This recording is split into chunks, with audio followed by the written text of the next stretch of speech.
সুপ্রিয় দর্শক, প্রচন্ড গরম। এই গরমের মধ্যে আমি আপনাদেরকে প্রাকৃতিক সৌন্দর্য দেখানোর জন্য উপস্থিত হয়েছি। আপনারা দেখতেই পাচ্ছেন এগুলো কাশ ফুল নাকি ফুল আমি নিজেও জানি না, আর আমার 14 গোষ্ঠীর মধ্যে কে এগুলোর নাম জানে কিনা এটা নিয়ে আমার সন্দেহ।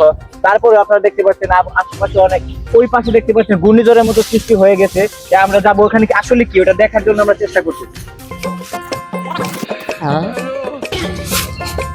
আপনি এখানে কি করেন? গরমের ভিতরে বাসি না তুই ইন্টারভিউ নিতে আমার শান্তি মাতা আমার গো শান্তি।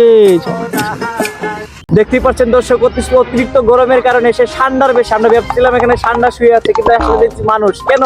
কারণ এই গরম সহ্য করা যাচ্ছে না। সৌদি আরবের এই মরুভূমির চাইতে এখানে গরম বেশি। কারেন্টটা আমাদের খুব ডিস্টার্ব করতেছে আমাদের এই বাংলাদেশে। তাই উনি শান্তি পাওয়ার জন্য আসছে গাছতলায়। আমরাও যাব বিভিন্ন গাছতলায় যেখানে সুন্দর পরিবেশে বাতাস বইছে। সেই বাতাসের আক্ষেপ লেগে আমাদের মনের শান্তিটা আমরা পূরণ করব। ধন্যবাদ।